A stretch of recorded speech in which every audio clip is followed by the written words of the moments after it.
है, लेकिन सिर्फ चर्चा बनाने के लिए व्हाट्सएप यूनिवर्सिटी पर के माध्यम से लोगों को पोलराइज करने के लिए ये भाजपा के हथकंडे हैं। देखिए, भारतीय जनता पार्टी के होश उड़े, इसके माध्यम से ईडी, सीबीआई, इनकम टैक्स के माध्यम से दबाव बना बना करके पार्टियां ज्वाइन करा रहे हैं दूसरी पार्टी। देखिए, भारतीय जनता पार्टी के होश उड़े हुए हैं। उनको मालूम है कि वो 2024 का चुनाव हार रहे हैं, इसीलिए वो विपक्ष के लोगों पर, जो नेता हैं, उन पर एजेंसीज के माध्यम से, ईडी, सीबीआई, इनकम टैक्स के माध्यम से दबाव बना बना करके पार्टियां ज्वाइन करा रहे हैं दूसरी पार्टियों को तोड़ फोड़ करके।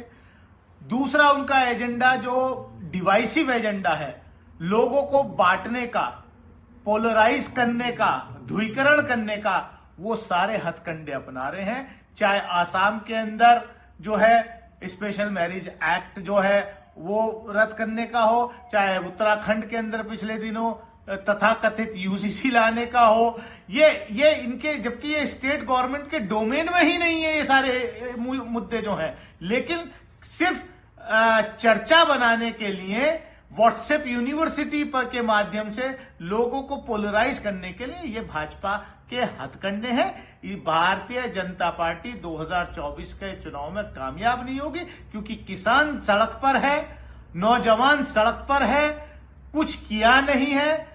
ये जुमलेबाजी 10 साल हो गए देश की जनता को देखते देखते, अब चलने वाली नहीं है। आज भारत जोड़ो न्याय यात्रा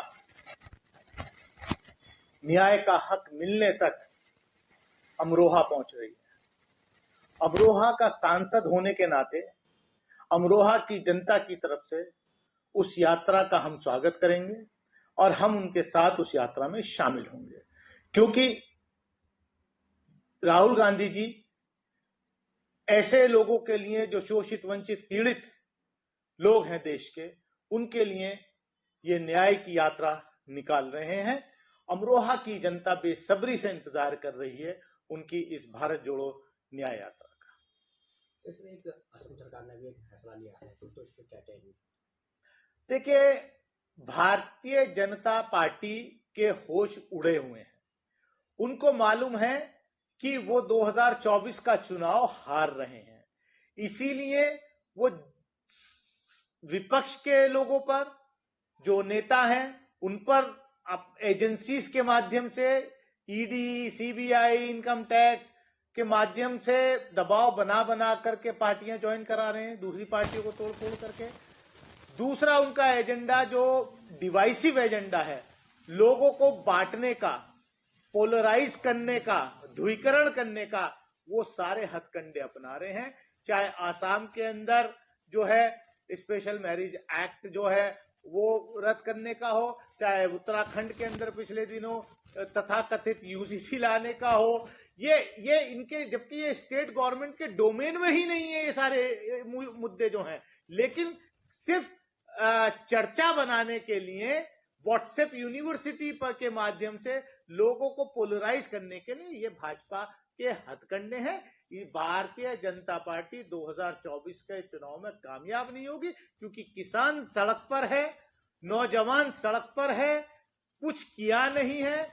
ये जुमलेबाजी 10 साल हो गए देश की जनता को देखते देखते, अब चलने वाली नहीं है। सीट बंटवारे को लेकर भी चल रहा है, लोकसभा चुनाव भी आ गया। देखिए, देश की जनता चाहती है कि विपक्ष एकजुट होकर के चुनाव लड़े, और विपक्ष जो है मैक्सिमम पॉसिबल जगह मिलकर के चुनाव लड़ेगा। हमसे जुड़े रहने के लिए हमारे YouTube चैनल को सब्सक्राइब करें और नई वीडियो की नोटिफिकेशन के लिए बेल आइकॉन को दबाएं। अगर आप ये वीडियो Facebook पर देख रहे हैं तो लाइक जरूर करें और ज्यादा से ज्यादा शेयर करें। धन्यवाद।